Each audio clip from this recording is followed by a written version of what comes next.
I think you should try it.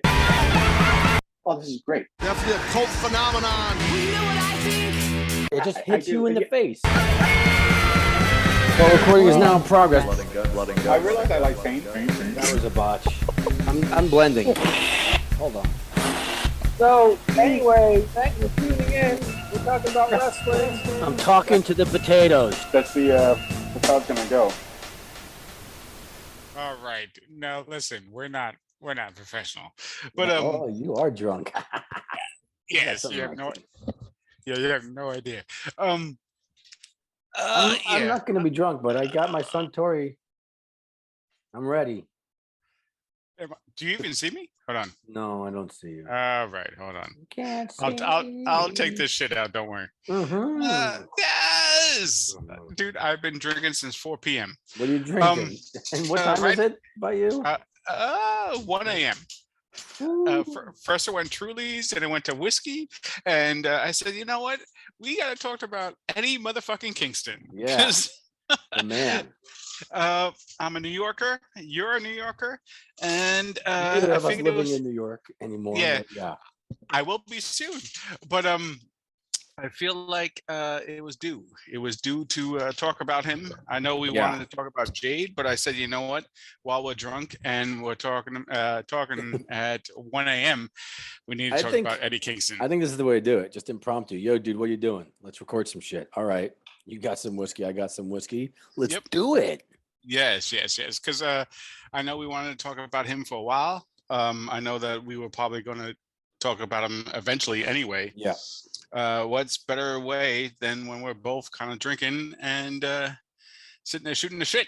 Yeah. So Eddie Kingston. Oh my God. So anyway, I feel, of course, we're gonna get the negative down where we feel like he's not being used properly. I understand that. No, let's talk about the man first, and before we talk about his booking. God damn, he is the most greatest mic work. I feel like. For the most part, because of he's so relatable. He is so relatable. Did somebody, I don't know who it is, but one of the podcasts I listen to says something like, somebody needs to tell Eddie Kingston wrestling's not real. Like, what? Because he's so authentic and so real all the time. Like, it doesn't seem like he's doing a character or putting on an act. He's always just so sincere. Yeah, it's almost impossible to imagine that this is not how he really is every day of his life. Anyone who's from New York, well, anyone anywhere, but if you're from New York, if you can't see the genuine side of him, it's unreal. Because anything he says, anything he does, anything he focuses on, he's just 100% genuine. And I think that's why the crowd loves him. The crowd always fucking pops for him. Anytime the crowd, like you said before, the crowd will actually chant his name, even if he's not even involved in anything. Yeah. You can say one thing and he'll just start chanting his name. And even when he gets into kind of like shit that's like wrestling, tough guy, gangster type shit, where it's like, you know, a lot of wrestlers, like, they don't live that lifestyle. Even if they look like big tough ass dudes, like, I don't know, somebody like Roman Reigns or something, like that guy is not from the streets. He's never struggled. He's from a family of you know, wrestling superstars. Eddie Kingston, it's like when he talks that shit, like, you know, he's like lived it. You know what I mean? Yes. And every promo, and even the promos that's not as good that he can normally do is still better the majority of the promos that people do, because he no matter what, he is coming from a genuine place. The one thing that I just wish, though, is that they would let him win some, because it ends up being like a Bray Wyatt where he just keeps on saying, I'm gonna fucking kill you, I'm gonna beat you, whatever, but then all of a sudden he loses every match. But the thing is, though, is I legit feel that he will probably beat anyone in a real fight, because he will be the one that does anything that he possibly can to win. Like, you know what I'm saying? Like, he's like a New Yorker. He will sit there and I will grab this fucking garbage can and fucking kill you, or grab this sign. You know what I'm saying? So I feel that he's very genuine about everything he does. And there was like a long ass article about him that I try to get some people to say, I'm like, listen, read this and you will see that he is the most genuine person ever. Yeah. And it shows. It shows in his promos, it shows in his work. And yes, I understand he's not the best in-ring person, but he's such a fucking relatable guy But that you he don't sell him short in ring. His matches are still great. yeah, He yeah, might yeah, not yeah, excite the crowd with moves and stuff, but like, Mhm, you know, mhm. he knows how to tell a story, you know, to use a kind of overused phrase, but Yeah. I can't since I've been watching wrestling, like I watched wrestling for a while. And for the history of me, I stopped watching for a bit, and then you told me, hey, you got to listen to this guy Bray Wyatt, which is like another whole other story. yeah. But you told me, hey, you got to listen to this guy because he's like you. Now, once I sat there though and went to AEW, and I just started listening to Eddie Kingston, I said, this guy is like every human being because we feel this anger. Like we feel like I'm so tired of life. I just want to kick the shit out of you and I hate you. You know what I'm saying? So, Yeah. so every time he does a podcast, you're like, I just want to beat the fuck out of you. And that's what Yeah. you feel. That's what you feel like in everything he does. And it's sad that he has to do he has to be like where he loses a lot of matches because like the way they book him and stuff like that. But doesn't matter that the crowd will still go for him, still root for him, even when he got suspended. He's such a freaking relatable guy that, okay, the promo was, okay, I'm going to call you a fat piece of shit. Eddie Kingston said, fuck that. I'm going to start beating the shit out of you. Not even on fucking, you know what I'm saying? It wasn't even a freaking work. Like, let me just beat the shit out of you now because I didn't like that. Like, how relatable is that? And it's not just you and me, right? We're from New Yorkers. We're guys who have had our own struggles, you know, but so like we relate to him on that level, but like the crowd loves him everywhere he goes. He gets a huge pop. And we talked about this before. He doesn't even have to be there. Never. Just a suggestion of something related to him. Yep. Whoever he's in a feud with, if that person comes out, they're gonna chant Eddie's name. Yes. Like he has the crowd, and it's Every because I think, especially the AEW fans, they want nothing more than sincerity, and he has it in spades more than anybody. We talked a lot of garbage about CM Punk, and I think that's one thing about CM Punk that does appeal to people. He seems very sincere. His promos seem real. He doesn't put on a voice, but he's still compelling. And Eddie's that has that same appeal. He's not putting on a voice. He's not like, oh yeah, Macho Man, or some kind of no. you know, or Chris Jericho doing his like rock and roll shrieks. You know, It's he's just a almost like regular guy. poetry.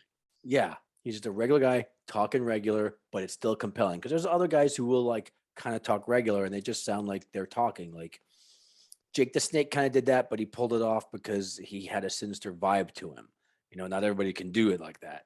But like most people, when they just talk normal, it's not that interesting. It doesn't feel, you don't feel any power behind it. You know, Eddie Kingston has that. And a lot of it. Go ahead. No, I would say a lot of it is like, I think not just his sincerity and his genuineness, but like the fans kind of know that he's the guy they picked. He came in to AEW because of a match against Cody that was an open challenge, and he came over. I think he was in NWA at the time, or I don't remember where else. Or No, just, I think you're right. Working the indies, and they just like brought him in. He was a veteran that probably knew everybody there. Like open challenge, bring in Eddie. He does this whole promo about grinding, and everybody's like, "Oh yeah, this guy needs to come back." Basically, the fans saw him and said, "Yeah, we want more of this." And Tony Khan said, "Okay," like, and It was nothing organic. is more. Yeah, it was organic, 100% organic.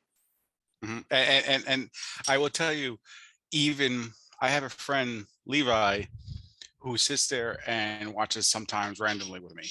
And when he saw one of his promos, he goes, holy shit, that was intense.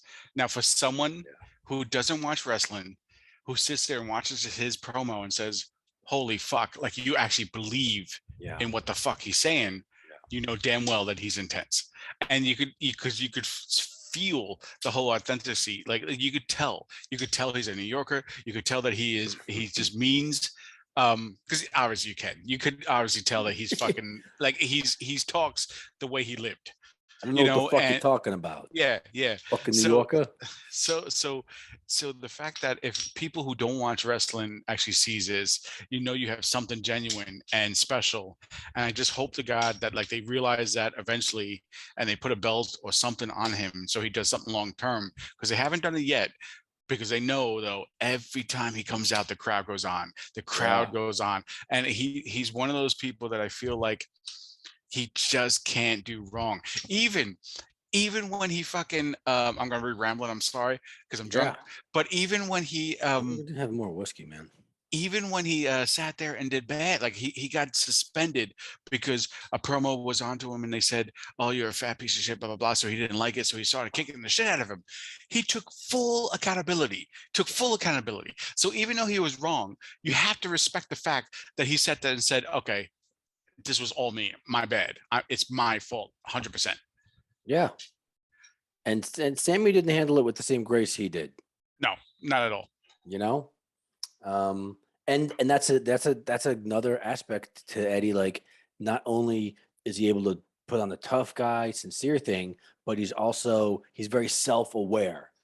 Mhm. That comes across in everything he's talking about, you know, and he's not afraid to talk about his own shortcomings. He's not afraid to be self-deprecating. He has vulnerabilities, and that's part of his character. And that's part of what I think everybody loves about him. And it doesn't take away from his toughness at all. I think No. it even adds to it because you know the struggles that he's going through. And that's really important because I think a lot of wrestling is like, don't show any vulnerabilities. You have to be a tough guy 100% of the time. As soon as the red light on the camera goes on, you're a tough guy until it goes off.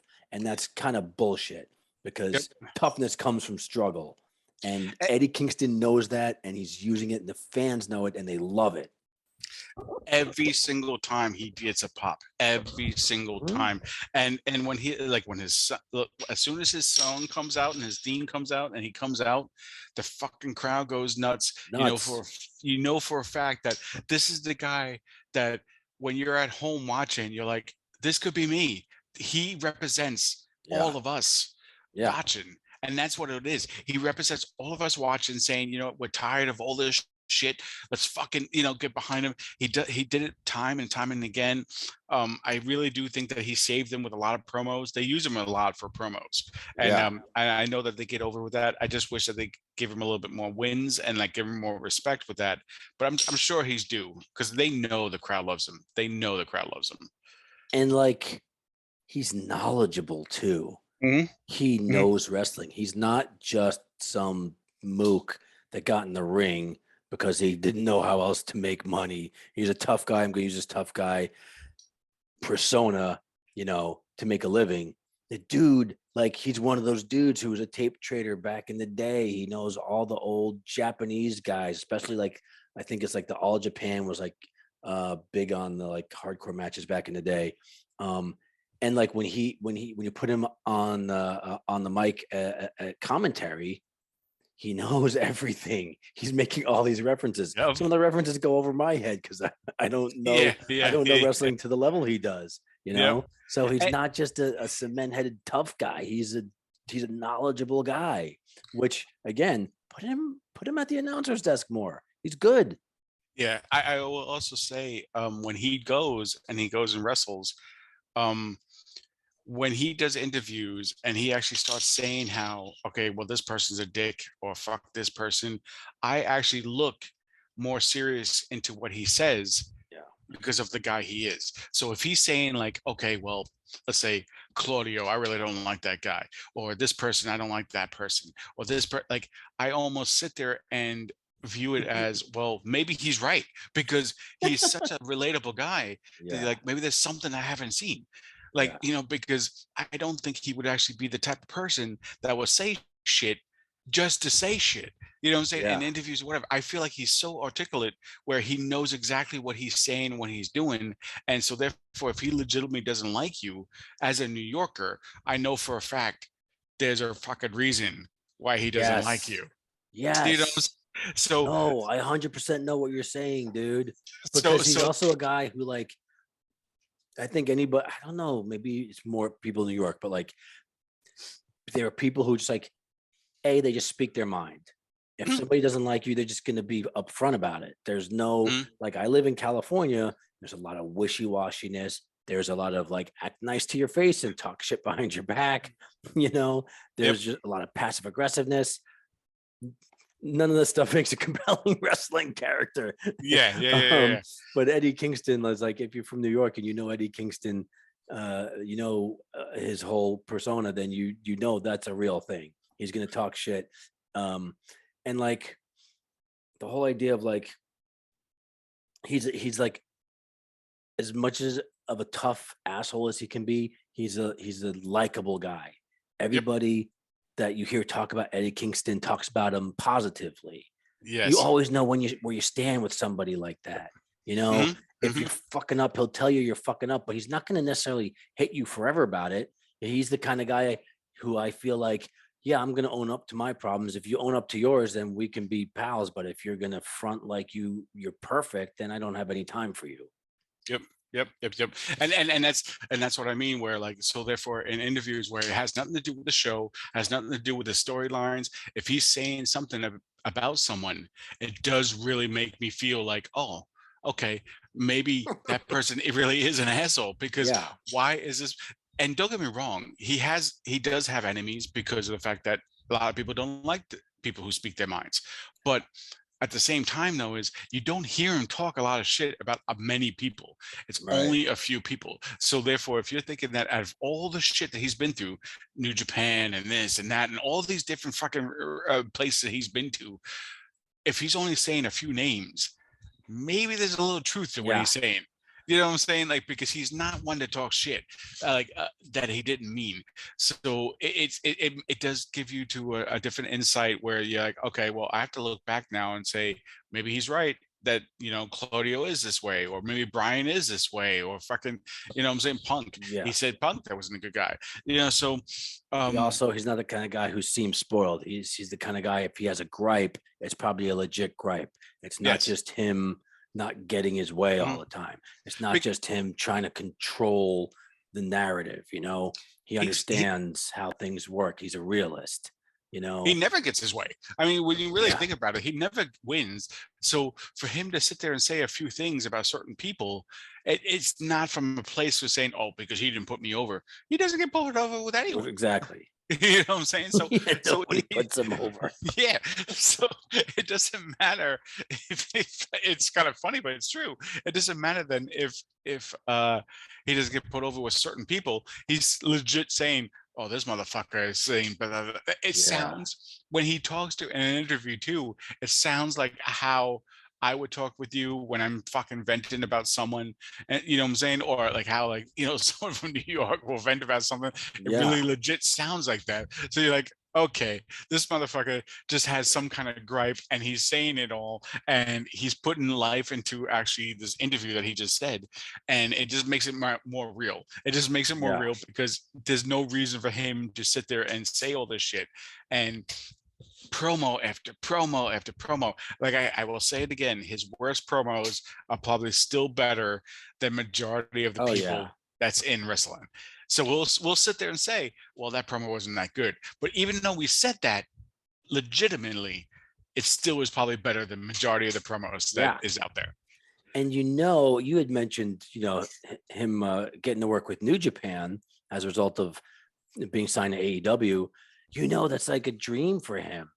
You know what I mean? And you see it. And when you see him fighting Ishii, man, it's like the dream match that nobody knew was a dream match before it happened, right? And that Eddie's like had something to do with it. Like, who do you want to? How do you want to do this? Let's do Ishii, because they're like, Ishii's a Japanese him, just like this barrel-shaped dude who's just tough and knows how to sell and knows how to no sell, but in not in in a way that's actually really selling.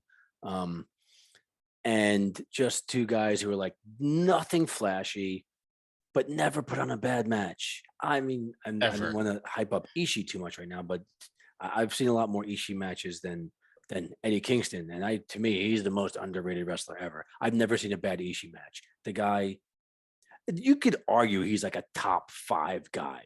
Personally, I think that Ishii could be a top 5 guy, and I think Eddie, given the chance, could be that kind of guy too. But I'm sorry to cut you off. When they had the pay-per-view, we watched the pre-show. The pre-show was fucking better than the regular show. And when Eddie came out, the fucking crowd went nuts. The fucking crowd went nuts between both of them. And it was actually a highlight of the show, of a pre-show. That never happens. So the fact that a highlight of the show was a pre-show and the crowd just went nuts shows a lot. Shows a lot that he always gets the crowd every fucking time. And every review I read or heard, there was one match that everybody unanimously loved, and it was that match. Every time anytime he's involved, it is always classified as a really good match to watch, and that can't be a coincidence. It's just they know that the crowd loves him. I'm just hoping that, like, again, I say this all the time, I hope that they finally get him like the belt or something, some kind of belt, because he really deserves it. Yes, I understand he's hot-headed with certain things, but there's a reason why, and I think that, like, because he's hot-headed, it just makes him more relatable. It just makes him where you're like, okay, every time you hear his theme song's not even that great, but when you hear it, you get fucking pumped up because you know he's coming out. Like, okay, fucking Eddie Kingston, just the name. I really wanted, after DMX passed, I want him, and I'm not a DMX fan at all. I wanted him to come out to DMX. It was around that time where Tony Khan was buying rights to every song he could get. Jungle Boy and Moxley and Orange Cassidy. Like, he was buying the rights to all these songs. It was like the whole Yonkers thing. Like, come on, Eddie Kingston's got to come out to DMX. Never happened though. That is another thing too that you brought up, a good thing, is that they bill him as Yonkers, and he's from fucking Yonkers. It's not one of those people that like they like say, oh, he's from somewhere else, and he's not. You know what I'm saying? How most wrestlers. I don't think AEW does a lot of that. I think everybody is billed where they're actually from, as far as I know. And that's a really good point with them. That's a really good trait, because I was looking that up before as I'm drunk. I was looking it up. I was like, you know what? Let me see how they bill them as. I'm like, they do bill them as Yonkers. I'm like, WWE doesn't do that. They always fucking have him like everywhere and like all these other different places. But like Eddie Kingston is Yonkers. I'm from Yonkers. This is fucking who I am. This is who you're gonna get. Every fucking promo you get is pretty much, he probably wrote in like 2 minutes before he fucking goes on camera and says, I'm just gonna say what the fuck I want to say, and this is me. I'm a fucking New Yorker. I'm fucking just gonna sit there and say everything. And I'm hoping to God that he like gets a really good run, because he really deserves it. I think the crowd would love the fuck out of it if he gets a belt of any kind. Yeah, it could be any fucking kind. The crowd would fucking love it. They chant his name. Yeah, and I don't see him getting the heavyweight belt, but like, no. And I think part of that is his image, and we could talk about the fat shaming and whatever, the body thing. Like, I'm not a body guy when it comes to wrestling, and that's a thing for a lot of people, right? That was a lot of what people, I think, were turned off by WWE. Like, Vince was a body guy, and if you didn't have the right builds, you weren't going to get a push. And personally, like, I'm not necessarily proud of this. I'm a kind of a hot-headed guy. You and I mean, this goes to like the body guy thing, and what makes somebody tough, and like the whole relating to Eddie Kingston thing. Like, right? You and I, we both have like emotional issues, so we can kind of relate to Eddie on that front. But also, like, I'm not a big dude, right? But I'm a hot-headed person, or I used to be when I was younger. And I still one. I'm not as much. And I would stand up to anybody. I didn't give a fuck, right? And it didn't matter how much bigger they were than me. I didn't care, And honestly, dude, like the whole body thing, like I'm like, what, 5'7".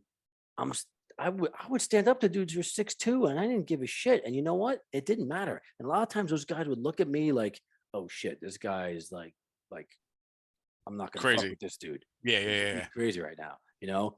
And I fucked dudes up who are way bigger than me, and I've been fucked up by dudes who are smaller than me. You Mhm. know, I mean, Mhm. again, it's not necessarily something I wear as a badge of honor, but like, it's easy to just sit back and be a wrestling fan who's never actually been in a fight. But like, when you've been punched in the face, you have a more realistic perspective on it, and like, that's why I can buy Eddie Kingston as a guy who can fuck people up, because Yep. I've been in that position, you know? I will bet anything. I will bet anything that majority of the people in the locker room, he could probably fuck up, just because when his adrenaline kicks in, Yeah, and dude. and his attitude, his New York inside him comes out. Because I don't give a shit when anyone says there is some kind of fucking feeling you get when you're a New Yorker and you're like, fuck you. And when his attitude comes out and he said, I guarantee you he could kick most of the people's in real life asses. Yeah. And so the fact that like we believe that because we know how it is, I agree wholeheartedly that Yeah. he really is relatable. And that, so when you say certain things and he loses, it's a little disheartening, because like, okay, well, you know that they are they're making it where, like, he doesn't win, he gets this and that, but deep down, I guarantee you he could fucking beat all the shit in real life, just because of how he is. Because like, even in his promos, it was fucking, what was that one where he goes um that's about his feelings, but they learn how to swim.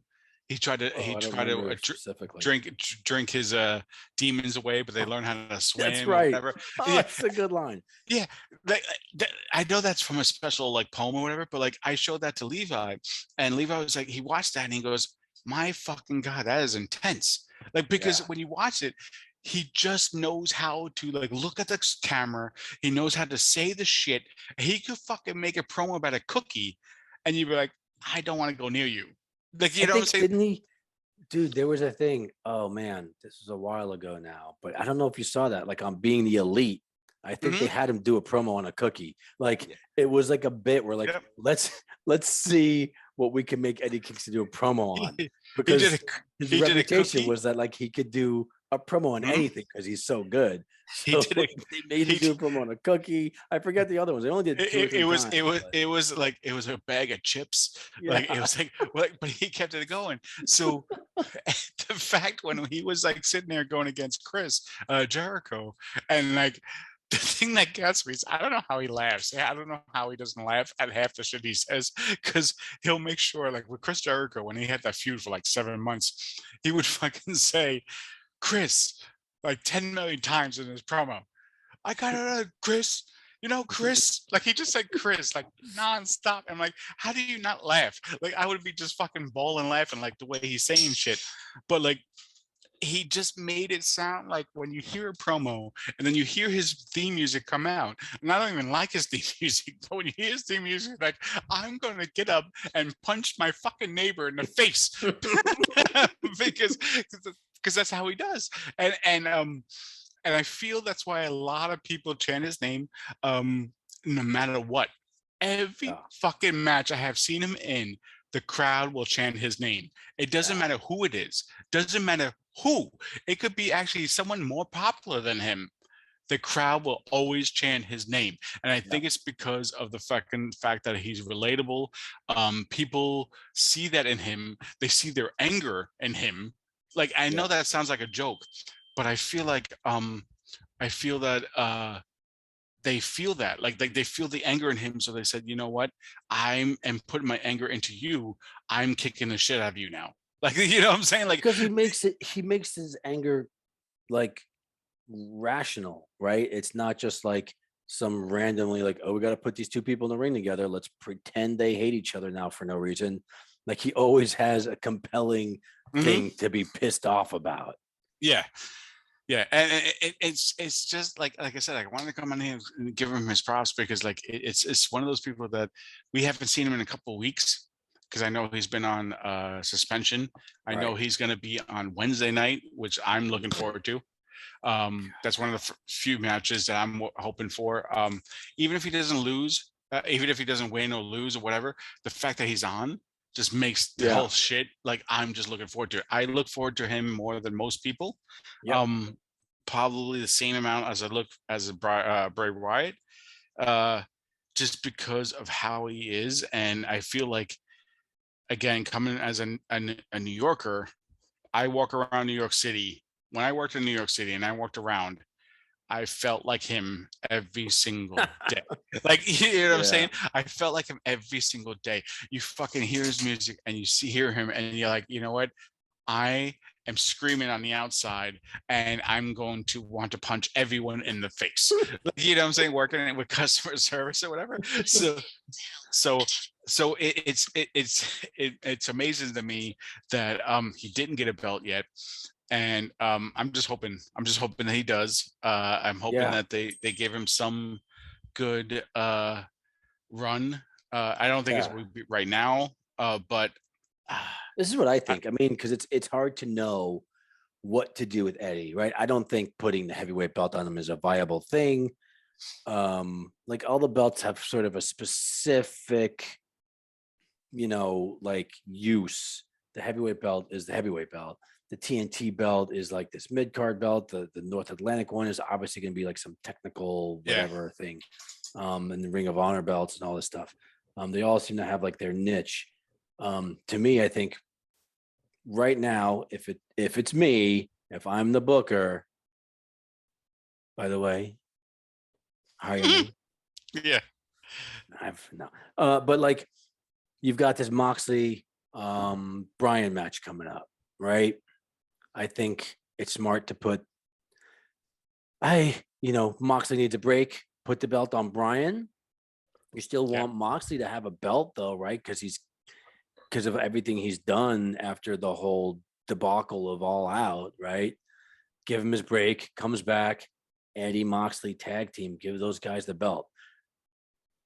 Give the Acclaim the belt on Wednesday, this Wednesday at Grand Slam. They can have a run for a couple of months. Moxley's gone for a month and a half on his vacation. He gets back, teams up with Eddie, give him a couple of months to build him up. The Acclaim can get like a 4-month, 5-month run with the belts. Give it over to Moxley and Eddie. I think that's brilliant. Yeah. I would think if they didn't do the whole shit with Wardrow, I think the TNT belt should have went to Eddie. Yeah. It means something different now than it did before. When the orange I will say that I know we have a short time, but I would say that Eddie Kingston, it's weird because he probably deserves any of the belts because of the fact that he's such a crowd favorite. It doesn't matter if he is pre-show, regular show, he doesn't even have to be fucking on. The crowd will still chant his name. You say his name in a promo, a 3-second promo, the fucking crowd goes nuts and starts chanting his name. So you have to give him his respect and saying, you know what, clearly he means something. And the people connect to him. He's more so than most of the people that actually have the belts.